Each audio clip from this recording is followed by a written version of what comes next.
Now, let's cover a little subject under personal development before we take our first morning break, called How to Become Financially Independent.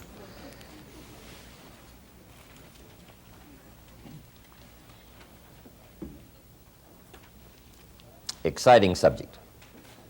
First of all, Mr. Shove told me when I was 25 and first met him, he said, Mr. Rohn, in my personal opinion, financial independence is a worthy goal.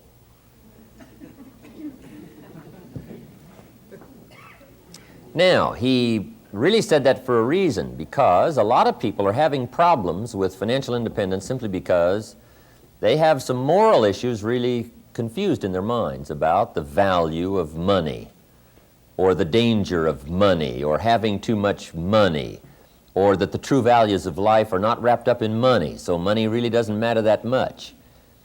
And some people have some problems in this area, and I'll admit I had some. When I first started making more money in 1 month than my father made in 1 year, at first I was very disturbed by that. And guess what? For a long time, I wouldn't even tell my parents. I didn't tell them.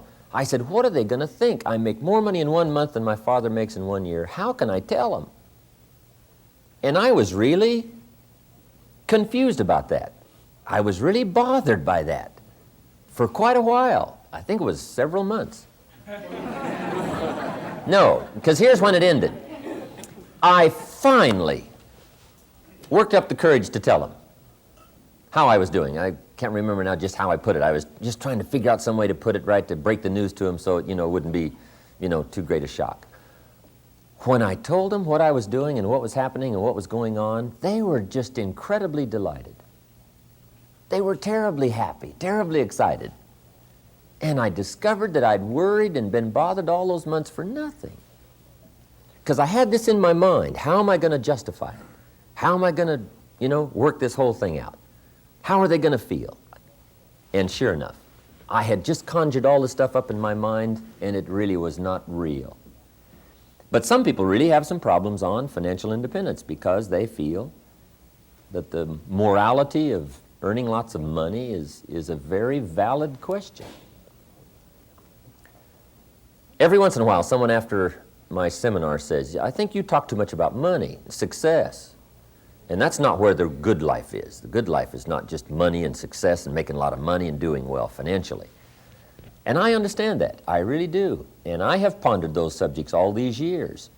And I don't want it to make it seem like just going for money or financial success is where the true values are. They are not. And hopefully in my seminar I've got enough in there to try not to mislead people that I'm just thinking of financial success.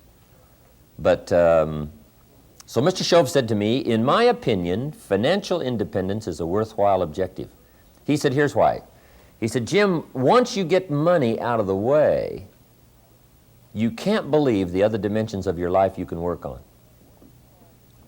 Once you solve the money problem, he said, now you'll have the time, more time, to work on certain other projects of your life that will really start to grow and expand. So he said, for that reason, I think financial independence is a worthwhile objective.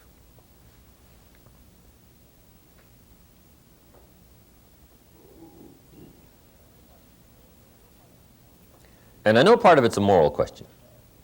There is a Bible phrase that says, the love of money is the root of all evil. But I'm sure the phrase is probably more correct in saying the love of money. The love of money. Now, when I did start getting some of those big bonus checks way back in those early days, my first crack at money, right? I wasn't too worried about, whether or not it was going to ruin me. One of my friends, right, his wealthy friend, when he started making a lot of big money, said, Robert, I don't know if I should give you all this big money or not. Said, money's ruined a lot of people. And Robert said, just try me one time. I mean, let's just see.